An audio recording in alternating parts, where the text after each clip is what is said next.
20, 40, maybe even 100 acres. That's what most people think it takes to make real money from land. That belief is simply false, and the truth is far more useful than the myth most people carry around. One single acre, laid out the right way, can generate 6 separate income streams running at the same time.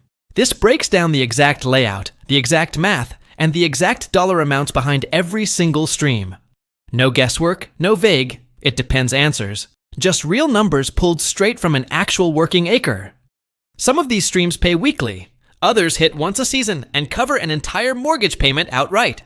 That single reframe alone is worth more than most farming advice circulating online right now.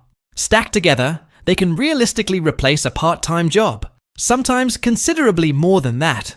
By the end of this video, a complete blueprint for turning 1 acre into a working income machine emerges. This is the kind of breakdown that changes how every square foot of a property gets thought about afterward. Here is what nobody mentions when someone first starts homesteading with big dreams and a fresh notebook. A single flock run this way can outperform several average flocks combined without adding a single bird. Most people who buy land with big plans end up spending more money than they ever make back. The average backyard homesteader spends $3,000 to $5,000 a year on feed and supplies. That same household brings back maybe $800 in egg sales and a few bags of garden tomatoes. That is not really a homestead at that point. That is simply an expensive hobby wearing overalls.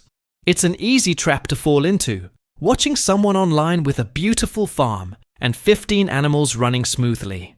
The natural thought becomes, I just need to do all of that on my own property as fast as possible. That gap between expectation and reality is exactly where most new homesteaders quietly burn out. So chickens get bought, everything imaginable gets planted, and maybe a couple of goats join the mix too. 6 months later, exhaustion sets in. The feed bill is through the roof and income barely covers gas money. Getting that mindset shift right on paper first saves a lot of wasted digging later on. The problem was never really the land itself, and it was never really a work ethic problem either. The actual problem is layout and strategy, since nobody explained which income streams work on small acreage. Nobody showed how to position those streams on a property, so they feed into each other instead of competing. Most homesteaders end up working hard on the wrong things in the wrong order without realizing it. That is exactly the pattern this entire video sets out to fix from the ground up. Here is something genuinely interesting. Stacking multiple income streams on small acreage is not a new idea. For centuries, small farmers across Europe, Asia, and early America ran exactly this kind of layered system.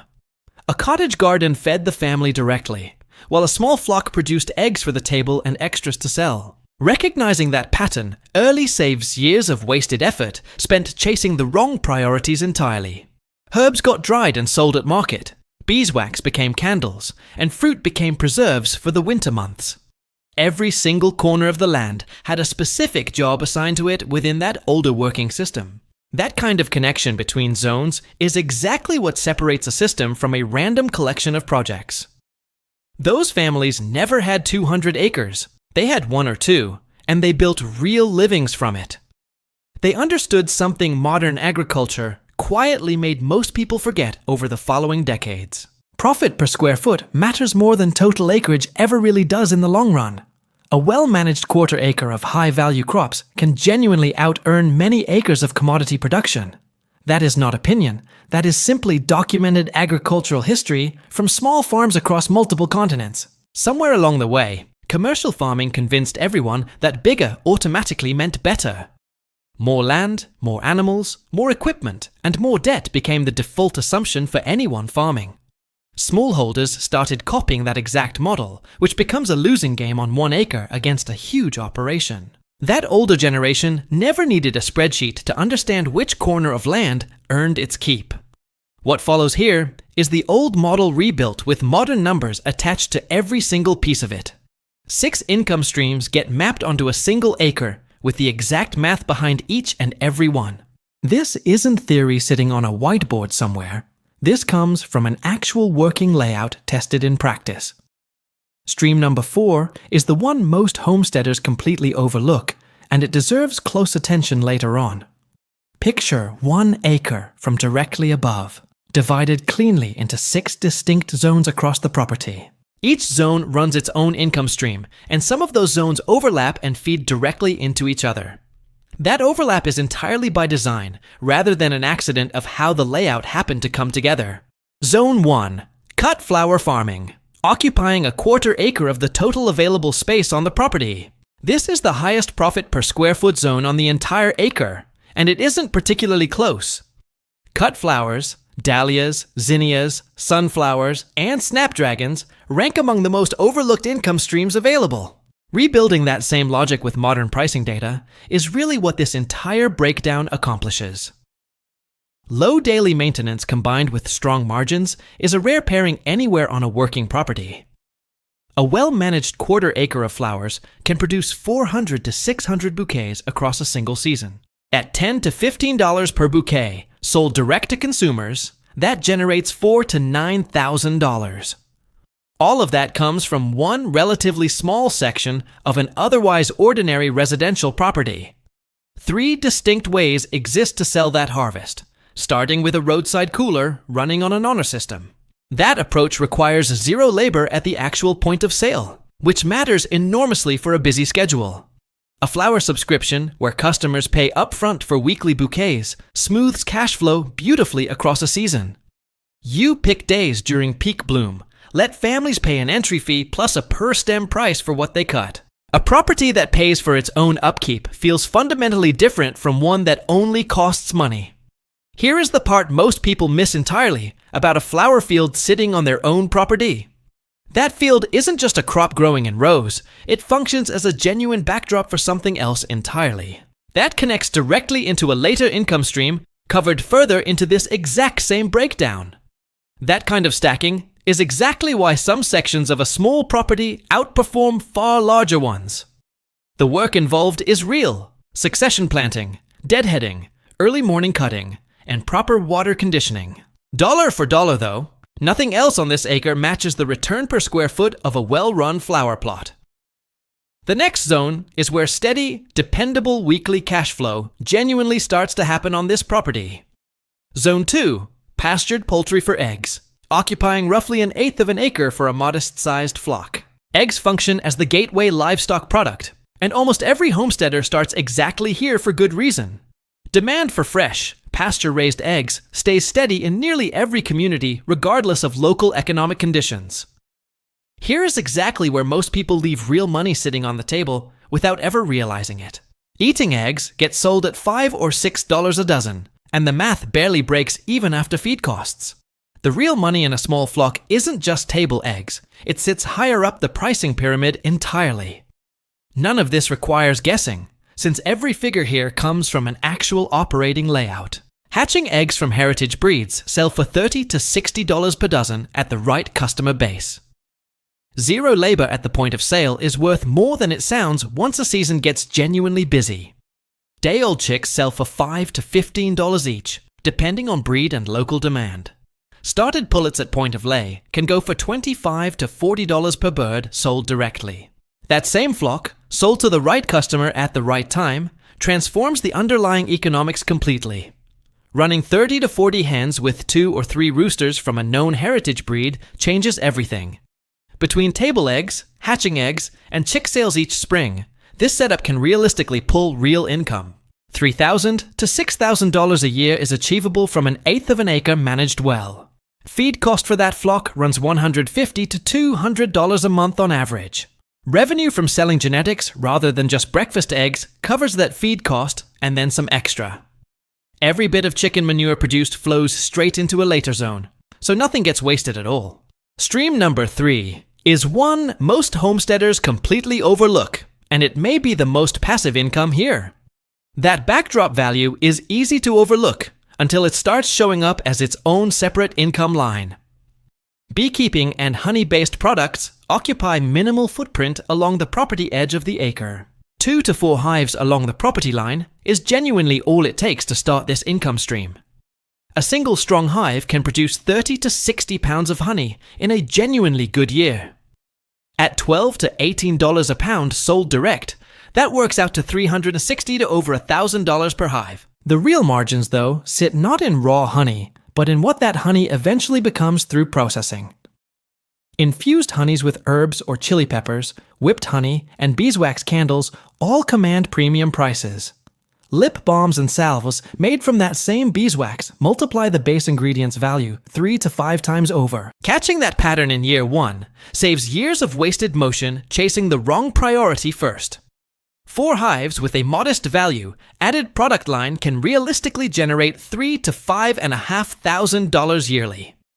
Here is the hidden benefit that rarely gets discussed alongside the raw honey income numbers themselves.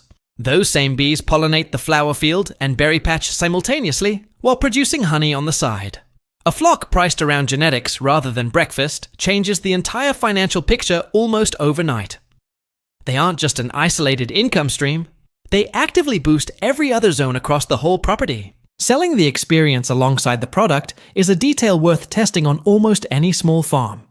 Startup costs run $300 to $500 per hive before any real return appears. Money goes out before it comes back in, but once established, bees rank among the lowest labor systems available. Stream number 4 is the one that genuinely surprises people the most once the numbers get laid out. Zone 4, you pick berries, occupying a 1/4 acre of the property dedicated to fruit production. This stream is part crop and part experience. And that exact combination is where the math turns exciting. A 1/4 acre of well-managed strawberries, raspberries, or blueberries can produce 2,000 to 4,000 pounds yearly. Selling that at market for $4 to $6 a pound generates $8,000 to $24,000 gross. Here is the elegant trick behind this entire income stream that makes it genuinely different from selling produce. Harvesting never happens by the property owner. Customers handle every bit of that labor themselves. That kind of premium pricing only works once buyers understand exactly what they are actually purchasing. This solves the single biggest problem in berry farming, which is the sheer cost of harvest labor. Families show up, pay an entry fee or a per-pound price, pick their own berries, and leave happy. Payment covers both the experience itself and the produce together in a single transaction on site. Some operations add a simple farm stand selling lemonade, honey, and bouquets from the flower zone nearby. That stacks 3 separate income streams together within a single customer visit to the property. A century ago, that kind of land use planning was simply common sense passed down within a family.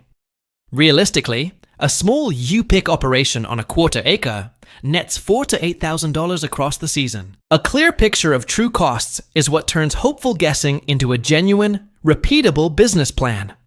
That accounts honestly for slower first-year yields and quieter off-peak weekends throughout the run. The work stays intense, but genuinely bounded. Once the season ends, the entire project is finished for the year. Clear signage, simple pricing, good parking, and proper insurance form the real keys to running this well. Berry plants keep producing year after year once established, meaning the biggest investment is patience in year 1. Manure flowing straight into the next zone is the kind of detail that makes a system feel effortless. Stream number 5 costs almost nothing to set up, and it quietly ranks among the most profitable items here. Zone 5, photography and event rentals, using the whole property rather than any single dedicated section. That flower field, that berry patch, and those beehives along the fence line together create something valuable. People will genuinely pay just to stand inside that setting for a short period of time. Photography rentals rank among the highest margin income streams available since the product already exists on site. Nothing physical gets sold in this stream. What actually gets sold is access to a specific feeling. Wedding photographers, family portrait sessions, engagement shoots, and social media creators all need outdoor locations. A blooming flower field, a rustic fence line, and a few chickens in the background hold genuine value. That setting is worth $75 to $200 per session to a working photographer booking it.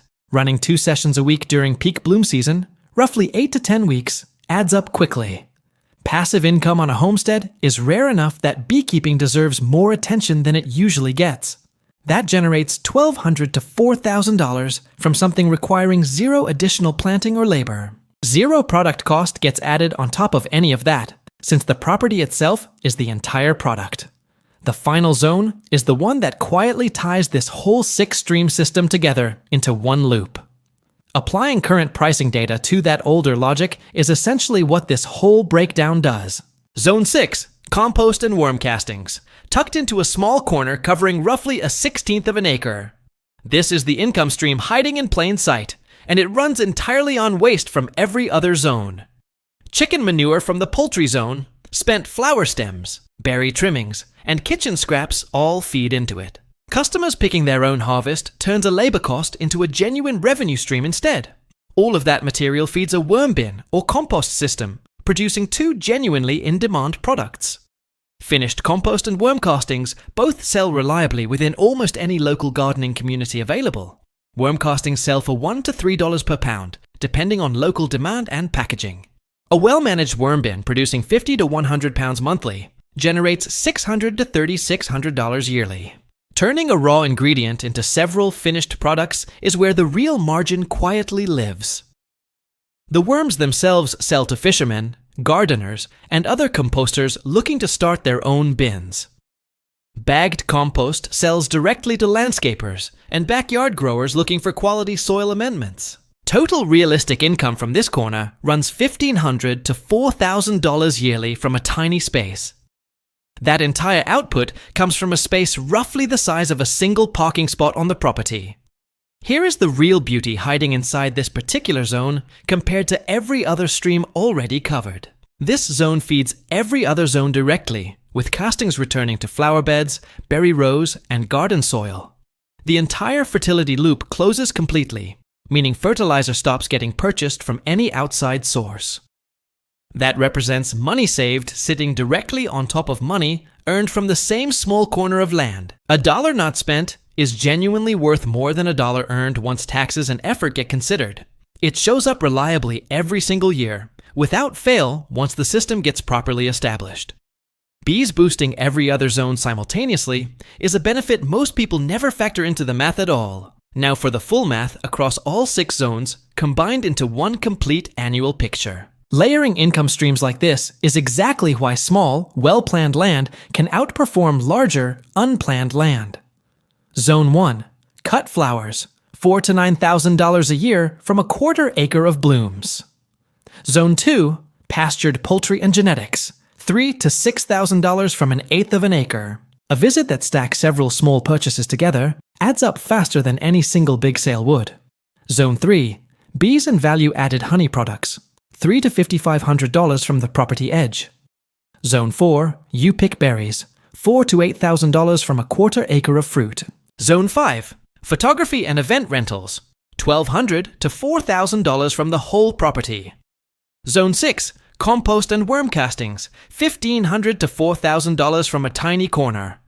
Add all of that together, and the conservative total lands at $16,700 per year. The high-end total reaches $36,500 from that same single acre of land. That works out to roughly $1,390 to over $3,000 per month in total income. Letting customers handle the harvest themselves solves a labor problem most farms never actually solve. None of these 6 streams require quitting a day job entirely to start generating real results. Most of them run part-time, seasonally, or comfortably fit within a typical set of weekends. The key isn't launching all 6 streams simultaneously. It's starting with one and making it genuinely work. Then, and only then, does the next stream get added to the system one at a time. One stream, one full season. That is the actual approach that consistently sticks over the long run. Being completely honest, everything got done wrong the first time this entire approach got attempted personally. There was land, there was motivation, but there was genuinely zero real strategy behind any of it. Insurance and clear signage are small details that quietly prevent a good idea from becoming a liability. 50 chickens got purchased before the coop was even finished being built on the property. A massive garden got planted with no actual plan for who would ever buy any of that produce. Bees, ducks, and a goat operation all got added in that exact same spring without any real sequencing. Convenience at the point of sale quietly matters more once a busy season actually arrives in full swing. Stacking 3 income streams into one visit is a detail worth building the entire layout around. By August, $400 a month was going out on feed, while eggs brought in maybe $120. The garden became overrun since there was no time left to weed it, while managing every animal too. 12-hour days became the norm, while the whole operation quietly moved backwards, financially every single month. A partner eventually pointed out that this was supposed to make life better, not harder than before. That single comment became the genuine wake-up call needed to change direction completely.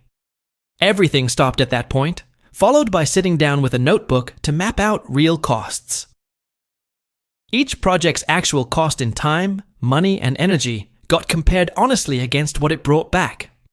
The numbers turned out to be genuinely brutal, once laid out plainly on paper like that. So everything got stripped down to one single stream, just eggs, run with real, honest math behind it. Pricing got fixed immediately, shifting toward hatching eggs and chicks instead of just plain table eggs. A bounded season with a clear end date is genuinely appealing to anyone worried about burnout. Within 4 months, that single stream alone was clearing $350 a month in profit. Flowers got added next, followed later by a worm bin, one stream added at a time. Each stream got proven fully before the next one ever started, avoiding the earlier chaotic approach entirely. That painful process, including every mistake and every piece of math, shaped everything shared in this video. Before rushing out to dig up an entire backyard, 4 mistakes deserve serious attention first. Mistake 1, starting all 6 streams simultaneously, which genuinely wrecks this system for most people who try it. Excitement leads to launching everything in one single season, resulting in 6 things done poorly instead of 1 done well. Homesteaders who actually make this work start with 1 stream and master it across a full season first. That kind of visual value is easy to miss until it shows up as its own line on a balance sheet. Waste turning into a sellable product is the kind of detail that makes a system feel complete. They watch the real numbers closely, and only then does a second stream get added to the mix. Patience turns out to be the single most productive trait available on any small homestead operation. Selling a feeling instead of a physical product is a shift in thinking worth sitting with for a while. Mistake number 2, not tracking real costs accurately across every single project running on the property. Without knowing true feed costs, seed costs, and the real value of time spent, correct pricing becomes impossible. Watching someone sell $7 bouquets that actually cost $9 to grow is a common, painful sight. Simple bookkeeping, tracking income and expenses by category, and checking it monthly remains deeply underrated on small acreage. A notebook works fine. A spreadsheet works fine too, but either one has to actually get reviewed regularly. Mistake number 3. Pricing too low out of simple discomfort with charging what a product genuinely deserves. Almost every homesteader undercharges in the beginning out of feeling awkward about their own product's real value. Selling cheap doesn't just hurt the seller directly, it trains customers to expect cheap pricing going forward. Knowing true costs, adding a real wage for time spent, and pricing accordingly matters enormously long term. Mistake number 4. Ignoring local demand entirely before investing real time and money into any single stream. 0 additional planting or labor is a rare combination on any working piece of land.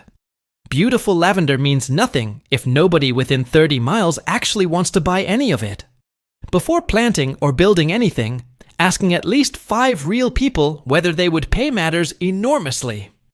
Skipping that simple step tends to result in producing things nobody in the local area actually wants. Now picture this exact layout 12 months from the very first day it gets properly started. A flower field sits in its 2nd season, producing twice the bouquets with half the original guesswork. A flock carries a waiting list for spring chicks well before the actual hatching season even arrives. Selling genetics instead of breakfast is the single adjustment that changes this zone's entire outlook. A berry patch draws families out every single weekend throughout the peak part of early summer. A worm bin runs itself quietly, while the surrounding soil grows richer with every passing season. None of this requires working more hours overall. It simply means working noticeably smarter hours instead. Each zone feeds directly into the next one, creating a genuine loop rather than 6 separate projects. A closed fertility loop is the kind of quiet win that compounds year after year without much fanfare. Bees pollinate both the flowers and the berries simultaneously, while producing honey along the fence line. Chickens fertilize material that flows into the compost system, which then builds soil that grows everything else. Once that loop starts spinning properly, it gets easier every single year instead of harder over time. That is the real promise sitting behind this entire layout, far beyond just 6 separate income streams. Real numbers written down honestly tend to be more motivating than vague optimism ever is. It becomes a system that strengthens itself over time while moving a property closer to genuine self-sufficiency.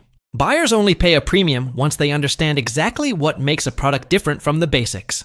This is what real financial resilience actually looks like on a small homestead property like this one. Not one single perfect income stream, but several modest streams that carry a household through any season. Even the genuinely bad seasons get covered, when 5 other streams are still quietly running in the background. So here is a genuine question worth sitting with. Which of these 6 streams would start first on any given acre? Drop that answer in the comments below, since every single one gets read and considered carefully afterward. That corner sized like a parking spot quietly outperforms sections many times its actual footprint. If this video offered real value, hitting subscribe helps new homestead income strategies arrive every single week. 1 acre truly is enough. The only missing piece was ever really having the right plan in hand.